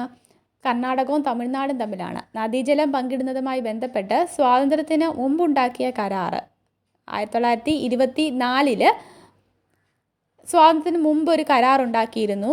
മദ്രാസ് പ്രസിഡൻസിക്ക് കൂടുതൽ അനുകൂലമായിരുന്നു അത് അസാധുവാക്കണമെന്ന് കർണാടക സംസ്ഥാനവും. എന്നാൽ മുൻ കരാറിൽ മാറ്റം വരുത്തിയാൽ തമിഴ്നാട്ടിലെ ദശലക്ഷക്കണക്കിന് കർഷകരെ ബാധിക്കുമെന്ന് തമിഴ്നാടും നിലപാടെടുത്തു. പ്രശ്നം പഠിക്കുന്നതിനായിട്ട് കേന്ദ്ര സർക്കാർ 1990 ഒരു ട്രൈബ്യൂണലിനെ നിയമിക്കുന്നുണ്ട്. 1990 കേന്ദ്ര സർക്കാർ ഒരു ട്രൈബ്യൂണലിനെ നിയമിക്കുന്നുണ്ട്. 2007 പുറത്തു വന്ന അന്തിമ വിധിയിൽ കാവേരി ജലം പങ്കിടുന്നതുമായിട്ട് ബന്ധപ്പെട്ട് ധാരണയുണ്ടാക്കുകയും ചെയ്തു. ഇത് പ്രകാരം പ്രതിവർഷം 419 TMC ജലം തമിഴ്നാടിനും 270 TMC ജലം കർണാടകത്തിനും 30 TMC ജലം കേരളത്തിനും 7 TMC ജലം പുതുച്ചേരി കേന്ദ്രഭരണ പ്രദേശത്തിനും എന്ന തരത്തിൽ നിശ്ചയിച്ചു. ഒരു TMC എന്ന് പറയുന്നത് 1000 ദശലക്ഷം ക്യൂബിക് അടിയാണ്. അപ്പം തർക്കം ഇനിയും തീർന്നിട്ടില്ല. സംസ്ഥാനങ്ങളുടെ പുനരാലോചന ഹർജികൾ കോടതിയുടെ പരിഗണനയിലാണ്. അപ്പോൾ ഇപ്പോഴും തർക്കം നിലനിൽക്കുകയാണ്. ഉപദ്വീപീയ നദികൾ നീരൊഴുക്കിൽ പൊതുവെ കാലിക സ്വഭാവമുള്ളവയാണ്. വേനൽക്കാലത്ത് നീരൊഴുക്ക് കുറയും, മഴക്കാലത്ത് നിറഞ്ഞൊഴുകുകയും ചെയ്യും. ഉപദ്വീപിലെ മറ്റ് നദികളുമായിട്ട് കമ്പയർ ചെയ്യുമ്പോൾ കാവേരി നദിയിൽ വർഷം മുഴുവൻ നീരൊഴുക്കിൽ കാര്യമായിട്ടുള്ള കുറവൊന്നും ഉണ്ടാകാറില്ല. കാരണം എന്താണ്? ഉഷ്ണകാലത്ത് ഈ നദിയുടെ വൃഷ്ടി പ്രദേശത്ത് തെക്കു പടിഞ്ഞാറൻ മൺസൂൺ മഴയും അതുപോലെ ശൈത്യകാലത്ത് വടക്ക് കിഴക്കൻ മൺസൂൺ മഴയും ലഭിക്കും. അതുകൊണ്ട് തന്നെ കാവേരി വറ്റാതെ നിൽക്കുന്നു. ഇനി പടിഞ്ഞാറോട്ടൊഴുകുന്ന ഉപദ്വീപീയ നദികളെ പറ്റിയാണ് പഠിക്കുന്നത്. കിഴക്കോട്ടൊഴുകുന്ന ഉപദ്വീപീയ നദികളെപ്പറ്റി നമ്മൾ പറഞ്ഞു. ഏതൊക്കെയായിരുന്നു കിഴക്കോട്ടൊഴുകുന്ന ഉപദ്വീപീയ നദികൾ? മഹാനദി പറഞ്ഞു, ഗോദാവരി, അതുപോലെ കൃഷ്ണ, കാവേരി, ഇത്രയുമാണ് പറഞ്ഞത്. നർമ്മദ, താപ്തി എന്നീ നദികൾ ഒഴിച്ചു കഴിഞ്ഞാൽ പടിഞ്ഞാറോട്ടൊഴുകുന്ന നദികൾ ഏറെയും എവിടെയാണ്? പശ്ചിമഘട്ടത്തിൻ്റെ പടിഞ്ഞാറേ ചെരുവിൽ ഉത്ഭവിച്ച് പടിഞ്ഞാറൻ തീരസമതലത്തിലൂടെ അതിവേഗം അറബിക്കടലിൽ പതിക്കുന്നവയാണ്. നർമ്മദയും താപ്തിയും ഒക്കെ മധ്യ ഉന്നത തടത്തിലെ ഉയർന്ന പ്രദേശങ്ങളിലാണ് ഉത്ഭവിക്കുന്നത്. മാർബിൾ ശിലകളിൽ കടഞ്ഞെടുത്ത ചെകുത്തായിട്ടുള്ള താഴ്വരയും അതുപോലെ ജബൽപൂരിന് സമീപമുള്ള ദുവാന്താർ വെള്ളച്ചാട്ടവും സർദാർ സരോവർ വിവിധോദ്ദേശ നദീതട പദ്ധതിയും നർമ്മദാ നദിയെ ശ്രദ്ധേയമാക്കും. നർമ്മദാ നദിയിലുള്ള കാര്യങ്ങളാണ് പറയുന്നത്. വെള്ളച്ചാട്ടം ഏതാണ് പറയുന്നത്? ദുവാന്താർ ആണ്. അതുപോലെ സർദാർ സരോവർ വിവിധ ഉദ്ദേശ നദീതട പദ്ധതി എവിടെയാണ്? നർമ്മദാ നദിയിലാണ്. നർമ്മദ, താപ്തി നദികളെക്കുറിച്ച് പ്രധാന വിവരങ്ങൾ താഴെ കൊടുത്തിട്ടുണ്ട്. അതിൻ്റെ ഉത്ഭവം എവിടെയാണ്? പോഷക നദികൾ അതുപോലെ സംസ്ഥാനങ്ങളാണ് പറയുന്നത്. നർമ്മദാ നദിയുടെ ഉത്ഭവം അമർകണ്ടകിലാണ്. അമർകണ്ടക് മധ്യപ്രദേശിലാണ്. പോഷക നദികൾ ഹിരണും ബെഞ്ചാറുമാണ്. ബെഞ്ചാറ് ഏതിൻ്റെ പോഷക നദികളാണ്? നർമ്മദയുടെ പോഷക നദികളാണ് ഹിരണ, ബെഞ്ചാറ്. അങ്ങനെയാണെങ്കിൽ താപ്തിയുടെ ഏതൊക്കെയാണ്? പൂർണ്ണയും ഗിർണയുമാണ്. പൂർണ്ണ, ഗിർണ എന്നത് താപ്തി നദിയുടെ പോഷക നദികളാണ്. താപ്തി നദി ഉത്ഭവിക്കുന്നത് മുൾത്തായ്, മധ്യപ്രദേശിൽ തന്നെയാണ്. മുൾത്തായ് എന്ന മേഖലയിലാണ്. മധ്യപ്രദേശിലെ മുൾത്തായിലാണ് താപ്തി നദി ഉത്ഭവിക്കുന്നത്. ഇനി അത് ഒഴുകുന്ന സംസ്ഥാനങ്ങൾ നോക്കാം. 2 നദികളും മധ്യപ്രദേശ്, മഹാരാഷ്ട്ര, ഗുജറാത്ത് ഈ 3 സംസ്ഥാനങ്ങളിലൂടെയാണ് ഒഴുകുന്നത്. മധ്യപ്രദേശ്, മഹാരാഷ്ട്ര, അതുപോലെ ഗുജറാത്ത് ഈ 3 പ്രദേശങ്ങളിലൂടെ മധ്യപ്രദേശിൽ ഉത്ഭവിച്ച് പടിഞ്ഞാറോട്ടാണ് ഒഴുകുന്നത്. അറബിക്കടലിലാണ് വന്ന് ചേരുന്നത്. നർമ്മദാ നദിയിൽ വലിയ ജലസംഭരണികൾ നിർമ്മിക്കുന്നതിനെതിരെ രൂപം കൊണ്ട ശക്തമായിട്ടുള്ള ജനകീയ പ്രതിരോധം ഏതായിരുന്നു? നർമ്മദാ ബച്ചാവോ ആന്തോളനാണ്. നർമ്മദാ ബച്ചാവോ ആന്തോളൻ എന്താണ്? നർമ്മദാ നദിയിൽ വലിയ ജലസംഭരണികൾ നിർമ്മിക്കുന്നതിന് എതിരെ രൂപം കൊണ്ട ശക്തമായിട്ടുള്ള ജനകീയ പ്രതിരോധമാണ് നർമ്മദ ബച്ചാവോ ആന്തോളൻ. ഗുജറാത്തിലെ സർദാർ സരോവർ അണക്കെട്ട്, അതുപോലെ നർമ്മദ അണക്കെട്ട് അടക്കമുള്ള വലുതും ചെറുതുമായിട്ടുള്ള നിരവധി ഡാമുകൾ ഈ പ്രദേശത്തെ പരിസ്ഥിതി നാശത്തിനും അതുപോലെ കുടിയൊഴിപ്പിക്കലിനും കാരണമായതുകൊണ്ടാണ് ഈ ഒരു പ്രക്ഷോഭം ആരംഭിച്ചത്. തദ്ദേശീയരായിട്ടുള്ള ആദിവാസി ജനവിഭാഗങ്ങളും കർഷകരും പരിസ്ഥിതി പ്രവർത്തകരും മനുഷ്യാവകാശ പ്രവർത്തകരും ഈ പ്രക്ഷോഭത്തിൽ കൈകോർത്തു. 1994 മുതൽ 99 വരെ ഈ പദ്ധതിയുടെ നിർമ്മാണ പ്രവർത്തനങ്ങൾ നിർത്തിവെക്കാനായതും ലോകബാങ്ക് അടക്കമുള്ള നിക്ഷേപകരെ പിന്തിരിപ്പിക്കാനായതും ഈ ഒരു പദ്ധതിയെ സംബന്ധിച്ച് ഉള്ള പുനർചിന്തനവും ഈ പ്രക്ഷോഭത്തിൻ്റെ നേട്ടവുമാണ്. നമ്മൾ പടിഞ്ഞാറോട്ടൊഴുകുന്ന നദികൾ, അതിൻ്റെ പോഷക നദികൾ, അത് ഉത്ഭവിക്കുന്നതൊക്കെ പറഞ്ഞു. അതുപോലെ കിഴക്കോട്ടൊഴുകുന്നതും പറഞ്ഞു. ഇനി ഗംഗയിലേക്ക് എത്തുന്ന ഉപദ്വീപീയ നദികൾ, എങ്ങനെ വടക്കോട്ടൊഴുകുന്ന ഉപദ്വീപീയ നദികൾ, അത് എവിടെ നിന്നാണ് ഉത്ഭവിക്കുന്നത്? മാൾവ പീഠഭൂമിയിലെ ഉയർന്ന പ്രദേശങ്ങളിലാണ് ഉത്ഭവിക്കുന്നത്. എന്നിട്ട് വടക്കോട്ടൊഴുകി യമുന നദിയിലേക്കും നേരിട്ട് ഗംഗാ നദിയിലേക്കും ചെന്ന് ചേരുന്നു. ഇവിടെ ഉദാഹരണം കൊടുത്തിട്ടുള്ളത് ചമ്പലാണ്. ഈ നദികളെ ഗംഗാ നദിയുടെ ചമ്പൽ എന്താണ്? ഗംഗാ നദിയുടെ ഉപദ്വീപീയ പോഷക നദികൾ എന്നാണ് വിളിക്കുക. ഗംഗാ നദിയുടെ ഉപദ്വീപീയ പോഷക നദിയാണ് ചമ്പൽ. ചമ്പൽ, ബേട്വ, കെന്നൊക്കെ പറയാം. ഇനി ചമ്പൽ റവൈനുകൾ എന്താണ് എന്ന് നോക്കാം. മാൾവ പീഠഭൂമിയുടെ വടക്കേ ചരിവുകളിൽ ചമ്പൽ നദിയും പോഷക നദികളും ചേർന്ന് തുടർച്ചയായ അപരദനത്തിലൂടെ സൃഷ്ടിക്കുന്ന ചാലുകൾ ഇവിടുത്തെ വ്യത്യസ്തമായ ഭൂസവിശേഷതയാണ്. എവിടാണ്? മാൾവ പീഠഭൂമിയുടെ വടക്കേ ചരിവുകളിൽ. വടക്കേ ചരിവുകളിൽ എന്താണ്? ഏതൊക്കെ നദികളാണ്? ചമ്പൽ നദി, അതിൻ്റെ പോഷക നദികളുമൊക്കെ തുടർച്ചയായ അപരദനത്തിലൂടെ സൃഷ്ടിക്കുന്ന ചാലുകൾ, അവിടെ ഉണ്ടാക്കുന്ന ചാലുകൾ അവിടുത്തെ ഒരു ഭൂസവിശേഷതയാണ്. ഇതിനെയാണ് റവീൻസ് എന്ന് വിളിക്കുന്നത്. ഇനി നമുക്ക് കുറച്ച് വിവിധോദ്ദേശ നദീതട പദ്ധതികളെ നോക്കാം. ചോദിക്കുന്ന നദീതട പദ്ധതികളാണ് ഇവിടെ കൊടുത്തിട്ടുള്ളത്. PSC റിപ്പീറ്റഡായിട്ട് ചോദിച്ചിട്ടുണ്ട്. ഹിരാക്കുഡ് എവിടെയാണ്? ഹിരാക്കുഡ് നദീതട പദ്ധതി ഏത് നദിയിലാണ്? മഹാനദിയിലാണ്. ഏത് സംസ്ഥാനം? ഒഡീഷ. ഇനി തുംഗഭദ്ര നദി കൃഷ്ണ നദിയുടെ പോഷക നദി ആണ്. തുംഗഭദ്ര നദീതട പദ്ധതി ഉള്ളത് തുംഗഭദ്ര നദിയിലാണ്. കർണാടകം സംസ്ഥാനത്തിലാണ് ഉള്ളത്. സർദാർ സരോവർ നർമ്മദയിലാണ്. ഗുജറാത്തിലാണ് നർമ്മദ. കൃഷ്ണരാജസാഗർ അതൊരു നമുക്ക് കൺഫ്യൂഷൻ ഉണ്ടാക്കുന്നതാണ്. കൃഷ്ണരാജസാഗർ കൃഷ്ണ നദിയുടെ ആണോ എന്നൊരു സംശയം തോന്നും. അല്ല, കാവേരി നദിയുടെയാണ്. കൃഷ്ണരാജസാഗർ നദീതട പദ്ധതി വരുന്നത് കാവേരി നദിയിലാണ്. ഇത് കർണാടകത്തിലാണ്. കാവേരി നദി ഒഴുകുന്നത് കർണാടകത്തിലാണ്. ഇനി നിസാം സാഗർ ആന്ധ്രാപ്രദേശിലാണുള്ളത്. നദി ഗോദാവരിയാണ്. നിസാം സാഗർ ഏത് നദിയിലാണ്? ഗോദാവരി നദിയിലാണ്. അപ്പോൾ അത്ര ഓർത്തിരിക്കുക. മഹാനദിയിലെ ഹിരാക്കുഡാണ്. തുംഗഭദ്ര നദിയിലെ തുംഗഭദ്ര, അതുപോലെ നർമ്മദയിലെ സർദാർ സരോവർ, കാവേരിയിലെ കൃഷ്ണരാജസാഗർ, ഗോദാവരിയിലെ നിസാം സാഗർ ഡാം. ഇത്രയുമാണ് ഡാമുകൾ നോക്കാനുള്ളത്. ഒരു നദിക്ക് കുറുകെ അണക്കെട്ട് നിർമ്മിച്ച് വിവിധ ആവശ്യങ്ങൾ സാധ്യമാക്കുന്ന പദ്ധതികളെയാണ് നമ്മൾ വിവിധോദ്ദേശ നദീതട പദ്ധതികൾ എന്ന് വിളിക്കുന്നത്. വെള്ളപ്പൊക്ക നിയന്ത്രണം, ജലസേചനം, ജലവൈദ്യുത ഉൽപ്പാദനം, അതുപോലെ ഉൾനാടൻ ജലഗതാഗതം, മത്സ്യബന്ധനം, വിനോദസഞ്ചാരം. ഇതൊക്കെ ഈ പദ്ധതികളുടെ ഉദ്ദേശങ്ങളാണ്.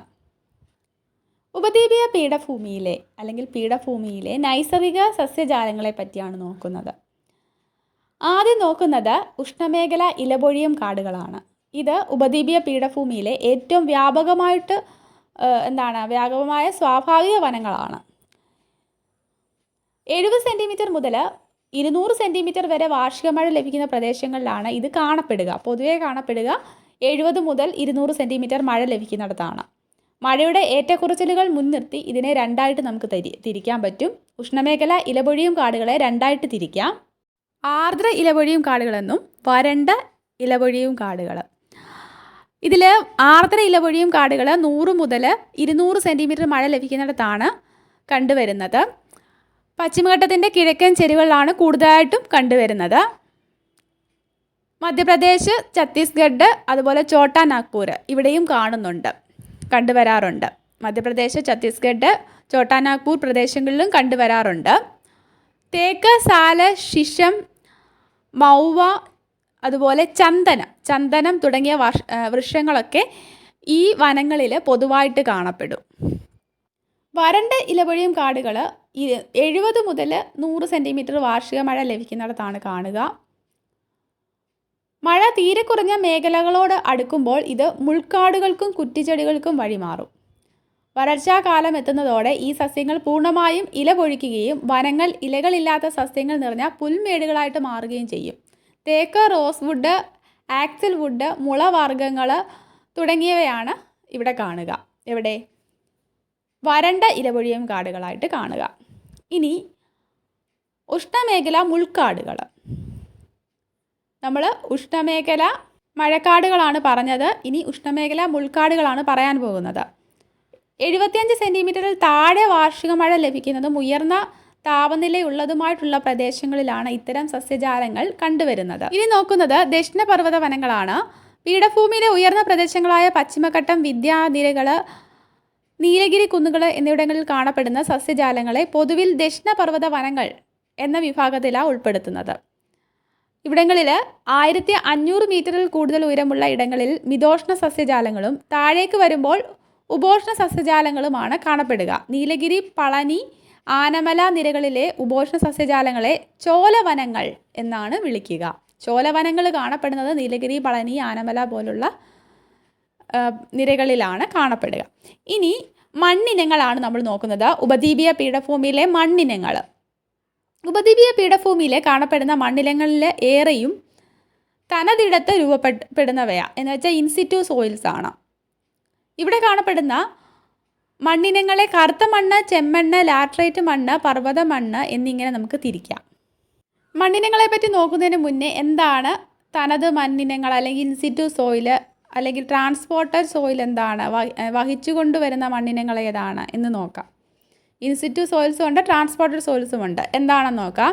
ഓരോ പ്രദേശത്തുമുള്ള ചിരകളിൽ നിന്നും രൂപപ്പെട്ട് അതത് ഇടങ്ങളിൽ തന്നെ നിലനിൽക്കുന്ന മണ്ണിനങ്ങളെയാണ് തനത് മണ്ണിനങ്ങൾ എന്ന് പറയുന്നത്. ഓരോ പ്രദേശത്തുമുള്ള ശിലകളിൽ നിന്ന് രൂപപ്പെട്ട് അവിടെ തന്നെ നിൽക്കുന്ന മണ്ണുകളാണ് തനത് മണ്ണിനങ്ങൾ. അത് ഉദാഹരണം കറുത്ത മണ്ണാണ്. എന്നാൽ നദികളാലോ കാറ്റിലൂടെയോ നീക്കം ചെയ്യപ്പെട്ട് മറ്റ് പ്രദേശങ്ങളിൽ നിക്ഷേപിച്ച് കാണുന്ന മണ്ണിനങ്ങളെ വഹിച്ചുകൊണ്ടുവരുന്ന മണ്ണിനങ്ങൾ എന്നാണ് വിളിക്കുക. ട്രാൻസ്പോർട്ടർ സോയിൽസ് എന്നാണ് വിളിക്കുക. അതിന് ഉദാഹരണമാണ് എക്കൽ മണ്ണ്. ഇനി നമ്മൾ മണ്ണിനങ്ങളെ പറ്റി നോക്കുകയാണ്. ആദ്യം നോക്കുന്നത് കറുത്ത മണ്ണിനെ പറ്റിയാണ്. എപ്പോഴും ചോദിക്കാറും കറുത്ത മണ്ണിനെ പറ്റിയാണ്. ഡെക്കാൻ പീഠഭൂമിയുടെ വടക്ക് പടിഞ്ഞാറ് ഭാഗം അതിവിശാലമായിട്ടുള്ള ലാവാ പീഠഭൂമിയാണെന്ന് നമ്മൾ മനസ്സിലാക്കി. ഈ ഒരു പ്രദേശത്ത് ബസാൾട്ട് ലാവാശിലകളുണ്ട്. ഈ ബസാൾട്ട് ലാവാശിലകൾക്ക് ദീർഘകാലത്തെ അപക്ഷയം സംഭവിച്ച് രൂപം കൊണ്ടതാണ് കറുത്ത മണ്ണ്. ഇത് പ്രധാനമായിട്ടും കാണപ്പെടുന്നത് ഏതൊക്കെ സംസ്ഥാനങ്ങളിലാണ്? കറുത്ത മണ്ണ് കാണപ്പെടുന്നത് മഹാരാഷ്ട്രയിലും മധ്യപ്രദേശിലുമാണ്. കൂടാതെ കർണാടകം, തെലുങ്കാന, ആന്ധ്രാപ്രദേശ്, ഗുജറാത്ത്, തമിഴ്നാട് എന്നീ സംസ്ഥാനങ്ങളിൽ ഭാഗികമായിട്ടും കാണപ്പെടുന്നുണ്ട്. നമ്മൾ കറുത്ത മണ്ണിൻ്റെ നമ്മളോട് ചോദിച്ചേക്കുവാണ് ഈ മണ്ണ് മറ്റേതെല്ലാം പേരുകളിൽ അറിയപ്പെടുന്നു. നമ്മളൊന്ന് പഠിച്ചായിരുന്നു, ഒരു പേര് പഠിച്ചു. ഏതാണ്? റിഗർ മണ്ണ് എന്ന് പഠിച്ചു. അപ്പോൾ അത് ഓർത്തിരിക്കുക. ഇനി ചെമ്മണ്ണാണ് നോക്കുന്നത്. ഉപദ്വീപീയ പീഠഭൂമിയിലെ പ്രാചീന പരൽരൂപ കായാന്തരിത ശിലകൾക്ക് അപക്ഷയം സംഭവിച്ചാണ് ചെമ്മണ്ണുണ്ടാകുന്നത്. ഉപദ്വീപീയ പീഠഭൂമിയിൽ പ്രാചീനമായിട്ടുള്ള പരൽ രൂപത്തിലുള്ള കായാന്തരിക ശിലകളുണ്ട്. അതിന് അപക്ഷയം സംഭവിച്ചിട്ടുണ്ടാകുന്നതാണ് ചെമ്മണ്ണ്, റെഡ് സോയിൽ. പൊതുവെ ചെമ്മണ്ണ് എന്ന് വിളിക്കുമെങ്കിലും ചിലയിടങ്ങളിൽ തവിട്ട്, ചാരം, മഞ്ഞ തുടങ്ങിയ നിറങ്ങളിലാണ് കാണപ്പെടുന്നത്. ഈ മണ്ണിൽ വലിയ തോതിൽ അടങ്ങിയിട്ടുള്ള ഇരുമ്പിൻ്റെ സാന്നിധ്യമാണ് ചുവപ്പ് നിറത്തിനുള്ള കാരണം. ഇനി ലാറ്ററൈറ്റ് മണ്ണിനെ പറ്റി നോക്കാം.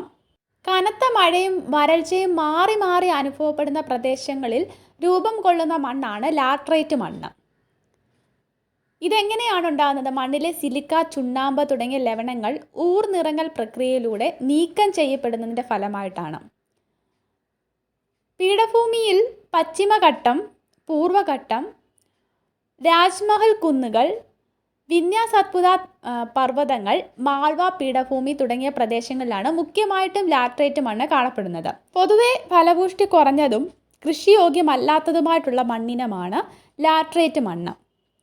ഇത് വളപ്രയോഗത്തിലൂടെ തേയില, കാപ്പി, റബ്ബർ, അടയ്ക്ക തുടങ്ങിയ തോട്ടവിളകൾക്കായിട്ട് വൻതോതിൽ പ്രയോജനപ്പെടുത്തുന്നുണ്ട്. കറുത്ത മണ്ണ്, ചെമ്മണ്ണ്, ലാറ്ററൈറ്റ് മണ്ണ് പഠിച്ചു. ഇനി പഠിക്കുന്നത് പർവ്വത മണ്ണിനെ പറ്റിയാണ്. ദക്ഷിണേന്ത്യയിൽ പർവ്വതമണ്ണ് കാണപ്പെടുന്നത് പശ്ചിമഘട്ട പൂർവ്വഘട്ട മലനിരകളിലാണ്. കർണാടക, തമിഴ്നാട്, കേരളം എന്നീ സംസ്ഥാനങ്ങളിൽ തോട്ടവിളകൾക്ക്, പ്രത്യേകിച്ച് തേയില, കാപ്പി, സുഗന്ധദ്രവ്യങ്ങൾ, ഉഷ്ണമേഖല പഴവർഗ്ഗങ്ങൾ എന്നിവയുടെ കൃഷിക്ക് പർവ്വതമണ്ണ് അനുയോജ്യമാണ്. പർവ്വതമണ്ണ് കാണപ്പെടുന്നത് ദക്ഷിണേന്ത്യയിൽ ആണ് കാണപ്പെടുന്നത്. എവിടെയാണ് കാണപ്പെടുന്നത്? പശ്ചിമഘട്ട പൂർവ്വഘട്ട മലനിരകളിലാണ്. ഈ പറഞ്ഞ മണ്ണിനങ്ങളെ കൂടാതെ ഉപദ്വീപീയ പീഠഭൂമിയിൽ കാലാവസ്ഥയ്ക്കും ഭൂപ്രകൃതിക്കും അനുസൃതമായി വൈവിധ്യമാർന്ന പ്രാദേശിക മണ്ണിനങ്ങൾ കൂടി കാണപ്പെടുന്നുണ്ട്. അപ്പം നമ്മൾ പ്രധാനമായിട്ടുള്ള മണ്ണിനങ്ങളാണ് പഠിച്ചത്. ഉപദ്വീപീയ പീഠഭൂമിയിലെ പ്രധാന മണ്ണിനങ്ങൾ ഏതൊക്കെയാണ്? കറുത്ത മണ്ണ്, ചെമ്മണ്ണ്, ലാറ്ററൈറ്റ് മണ്ണ്, പർവ്വത മണ്ണ്. ഈ 4 തരത്തിലുള്ള മണ്ണുകളെ പറ്റിയാണ് നമ്മൾ പഠിച്ചത്. ഇനി നമ്മൾ കൃഷിയെപ്പറ്റിയാണ് നോക്കുന്നത്. ഉപദ്വീപീയ പീഠഭൂമിയിലെ കൃഷിയെ പറ്റിയാണ്. സമതല പ്രദേശങ്ങളെ അപേക്ഷിച്ച് പീഠഭൂമി പ്രദേശങ്ങൾ പൊതുവെ കൃഷിയോഗ്യമല്ല എങ്കിലും നെല്ല്, ഗോതമ്പ്, പരുത്തി, കരിമ്പ്, പുകയില തുടങ്ങിയ വിളകളും തോട്ടവിളകളായിട്ടുള്ള കാപ്പി, തേയില തുടങ്ങിയവയും ഉപദ്വീപീയ പീഠഭൂമിയുടെ വിവിധ ഭാഗങ്ങളിലായിട്ട് കൃഷി ചെയ്യുന്നുണ്ട്. ഉയർന്നും താഴ്ന്നുമൊക്കെ കാണപ്പെടുന്ന ഭൂപ്രകൃതിയാണ് ഇവിടെ. നിരപ്പായിട്ടുള്ള ഭൂപ്രകൃതിയല്ല. നീരൊഴുക്കാൽ കാർന്നെടുക്കപ്പെട്ട മേൽമണ്ണാണുള്ളത്. ചെകുത്തായിട്ടുള്ള ചരിവുകളുണ്ട്. മേൽമണ്ണിൻ്റെ കനക്കുറവ്, അനാവൃത ശിലകൾ, ഇടയ്ക്കിടെ കുന്നുകളൊക്കെ കാണുന്നത് കൊണ്ട് ചിലയിടങ്ങളിൽ മാത്രമേ കൃഷി സാധ്യമാകത്തുള്ളൂ. ഉപദ്വീപീയ പീഠഭൂമിയിൽ ചിലയിടങ്ങളിൽ മാത്രമേ ഈ കാരണങ്ങളാൽ കൃഷി സാധ്യമാകുന്നുള്ളൂ. പശ്ചിമഘട്ട നിരകളിൽ തോട്ടവിളകൾക്കാണ് പ്രാമുഖ്യം. നീലഗിരി മേഖലയിൽ തേയില, കാപ്പി തുടങ്ങിയവയുടെ തോട്ടങ്ങൾ വ്യാപകമാണ്. എന്നാൽ മലഞ്ചരിവുകൾ തട്ടുകളാക്കി നെൽകൃഷി അടക്കം സാധ്യമാക്കുന്നുമുണ്ട്. ആദ്യം നമ്മൾ കൃഷിയിൽ നോക്കുന്നത് കാപ്പിയാണ്. കാപ്പി തോട്ടവിളയാണ്. കാപ്പിയാണ് നോക്കുന്നത്. കാപ്പി കൂടുതലായിട്ടും ഇന്ത്യയിൽ ഉൽപ്പാദിപ്പിക്കുന്ന സംസ്ഥാനം കർണാടകമാണ്. കാപ്പി കൃഷിയുടെ ഏകദേശം 59% കാപ്പി ഉൽപ്പാദനത്തിൻ്റെ ഏകദേശം 71% കർണാടകത്തിൽ നിന്നുമാണ്. കാപ്പി കൃഷിയുടെ ഏകദേശം 59%, കാപ്പി ഉൽപ്പാദിപ്പിക്കുന്നതിന് ഏകദേശം 71% കർണാടകത്തിൽ നിന്നാണ്. ഉൽപ്പാദനത്തിൽ ഏകദേശം 22% കേരളമാണ് 2ാം സ്ഥാനത്തുള്ളത്. കാപ്പി ഉൽപ്പാദനത്തിൽ 2ാം സ്ഥാനമുള്ളത് കേരളത്തിനാണ്. അറബിക്ക, റോബസ്റ്റ എന്നീ ഇനങ്ങളിലുള്ള മുന്തിയ തരം കാപ്പി ഇനങ്ങളാണ് മുഖ്യമായിട്ടും ഇവിടെ കൃഷി ചെയ്യുന്നത്. ഇനി നമുക്ക് തേയിലക്കൃഷി നോക്കാം. പീഠഭൂമിയിൽ തേയിലക്കൃഷി പ്രധാനമായിട്ടും തമിഴ്നാട്, കർണാടകം, കേരളം എന്നീ സംസ്ഥാനങ്ങളിലായി വ്യാപിച്ചു കിടക്കുന്ന നീലഗിരി കുന്നുകളിലും അതുപോലെ പശ്ചിമഘട്ട നിരകളിലുമാണ്. ഇതിലെ ആകെ ഉൽപ്പാദനത്തിൻ്റെ 25%, തോട്ടവിസ്തൃതിയുടെ 44% ഈ മേഖലയിലാണ്. ധാരാളം തൊഴിലാളികൾ ആവശ്യമായതുകൊണ്ട് തേയിലത്തോട്ടങ്ങളിലും അനുബന്ധ വ്യവസായത്തിലുമായി അനവധി തൊഴിലവസരങ്ങൾ ലഭ്യമാകുന്നു.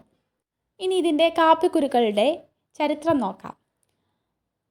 17ാം നൂറ്റാണ്ടിൻ്റെ അവസാനത്തോടെയാണ് ഇന്ത്യയിൽ കാപ്പി കൃഷി ആരംഭിച്ചത്. 17ാം നൂറ്റാണ്ടിൻ്റെ അവസാനത്തിലാണ് ഇന്ത്യയിൽ കാപ്പി കൃഷി വരുന്നത്. മുസ്ലിം പുരോഹിതനായിട്ടുള്ള ബാബാ ബുദനാണ് അറേബ്യയിൽ നിന്ന് 7 കാപ്പിക്കുരുക്കൾ ഇന്ത്യയിൽ എത്തിച്ച് കർണാടകത്തിലെ ചിക്കമംഗലൂരുവിലെ മലയോരത്ത് കാപ്പി കൃഷിക്ക് തുടക്കം കുറിച്ചത്. ഇന്ത്യൻ കാപ്പിയുടെ ജന്മദേശമായിട്ടുള്ള ഈ പ്രദേശം ബാബാ ബുദാൻ കുന്നുകൾ എന്നും അറിയപ്പെടുന്നുണ്ട്.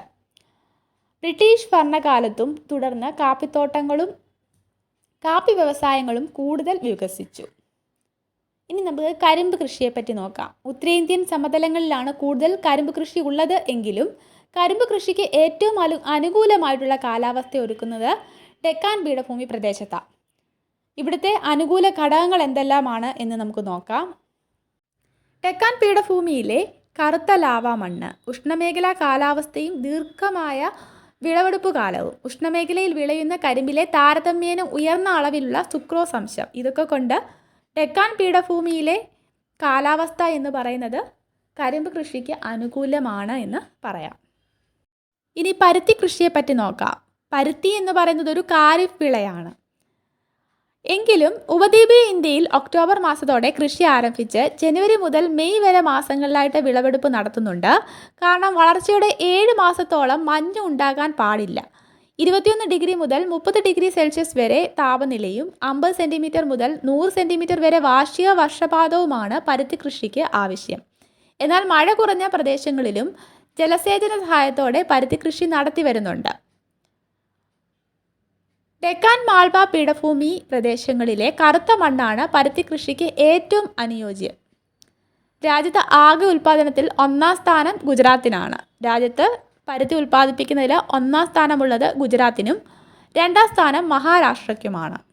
ഇനി ഉപദ്വീപീയ പീഠഭൂമിയെ ധാതുക്കളുടെ കലവറ എന്നാണ് വിളിക്കുന്നത്.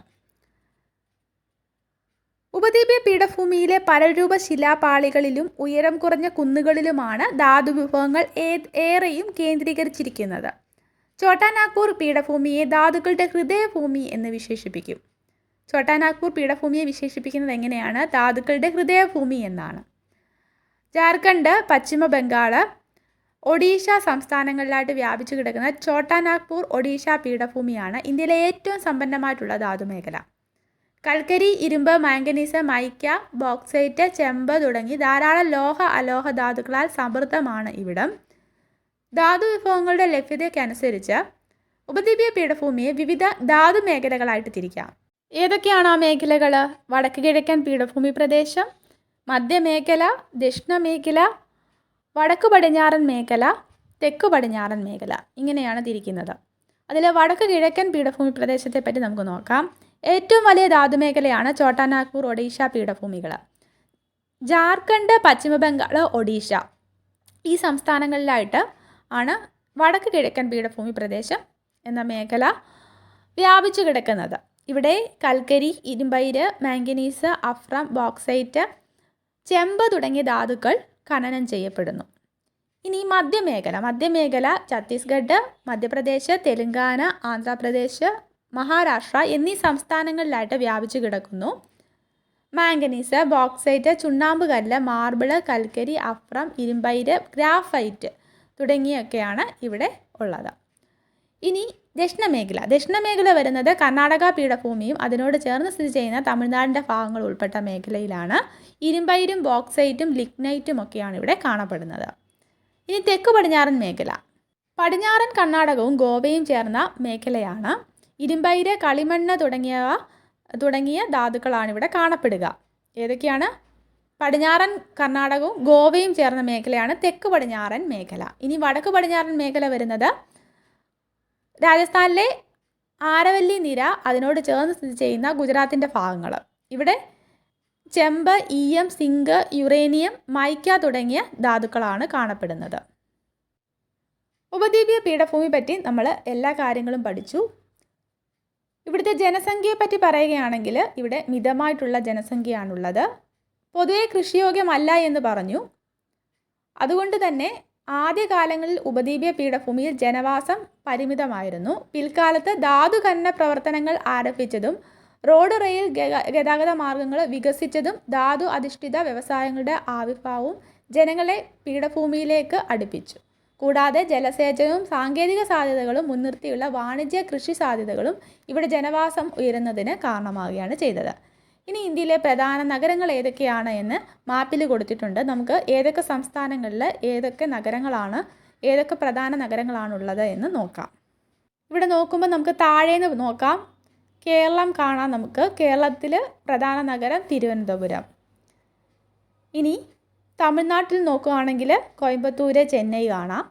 കർണാടകത്തിലെ ബംഗളൂരു. പനാജി എവിടെയാണ്? ഗോവയിലാണ്. ഹൈദരാബാദ് കാണാം. അത് തെലുങ്കാനയിലാണ്. വിശാഖപട്ടണം എവിടെയാണ്? ആന്ധ്രാപ്രദേശിലാണ്. പൂനെ, മുംബൈ, നാസിക് ഇതൊക്കെ എവിടെയാണ്? മഹാരാഷ്ട്രയിലാണ്. അഹമ്മദാബാദ് വരുന്നത് ഗുജറാത്തിലാണ്. ജയ്പൂർ രാജസ്ഥാനിലാണ്. ഇൻഡോർ, ഭോപ്പാൽ മധ്യത്തിലായിട്ടാണല്ലോ കാണുന്നത്, മധ്യപ്രദേശിലാണ്. ലുധിയാന ചണ്ഡീഗഡ് എവിടെയാണ്? ഹരിയാന. അതുപോലെ പഞ്ചാബ് ഈ 2 സംസ്ഥാനങ്ങളിലായിട്ട് കാണപ്പെടുന്ന പ്രദേശമാണ് ചണ്ഡീഗഡ്. ഷിംല ഹിമാചൽ പ്രദേശിലാണ്. ലുധിയാന പഞ്ചാബിലാണ്. അടുത്തത് ശ്രീനഗർ ജമ്മു ആൻഡ് കാശ്മീരിൻ്റെ സമ്മർ ക്യാപിറ്റലാണ്. ജമ്മു ആൻഡ് കാശ്മീർ ഇപ്പം യൂണിയൻ ടെറിട്ടറി ആണെന്ന് ഓർക്കുക. ജമ്മു ആൻഡ് കാശ്മീരിനെ രണ്ടായിട്ട് ഡിവൈഡ് ചെയ്ത് ലഡാക്ക് അതുപോലെ ജമ്മു ആൻഡ് കാശ്മീർ അങ്ങനെ 2 യൂണിയൻ ടെറിട്ടറി ആക്കിയിരിക്കുകയാണ്. ശ്രീനഗർ ജമ്മു ആൻഡ് കാശ്മീരിലെ ഒരു പ്രധാന സിറ്റി എന്ന് പറയാം. ഡെറാഡൂൺ എവിടെയാണ്? ഡെറാഡൂൺ ഉള്ളത് ഹിമാചൽ പ്രദേശിലാണ്. ന്യൂഡൽഹി, ആഗ്ര ഡൽഹിയിലാണ്. ലക്നൗ, കാൺപൂർ ഉത്തർപ്രദേശിലാണ്. പട്ന ബീഹാറിലാണ്. റാഞ്ചി ജാർഖണ്ഡിലാണ്. റായ്പൂർ ഛത്തീസ്ഗഡിലാണ്. നാഗ്പൂർ മഹാരാഷ്ട്രയിലെ സിറ്റിയാണ്. കൊൽക്കത്ത വെസ്റ്റ് ബംഗാളിൽ. അഗർത്തല എന്നത് ത്രിപുരയുടെ ക്യാപിറ്റൽ. ഷിലോങ് മേഘാലയയുടെ ക്യാപിറ്റൽ. ഗുവാഹത്തി ആസാമിലാണ്. ഗാങ്ടോക്ക് സിക്കിമിൻ്റെ ക്യാപിറ്റലാണ്. ഐസ്വാൾ മിസോറാമിൻ്റെ ക്യാപിറ്റൽ. ഇംഫാൽ മണിപ്പൂരിൻ്റെ ക്യാപിറ്റൽ. കൊഹിമ നാഗാലാൻഡിൻ്റെ ക്യാപിറ്റലുമാണ്. പ്രധാന സിറ്റികൾ അറിഞ്ഞിരിക്കാൻ വേണ്ടി പറഞ്ഞതാണ്. വീഡിയോ ഉപകാരപ്പെട്ടെങ്കിൽ ലൈക്ക് ചെയ്യുക, ഷെയർ ചെയ്യുക. Thanks for watching.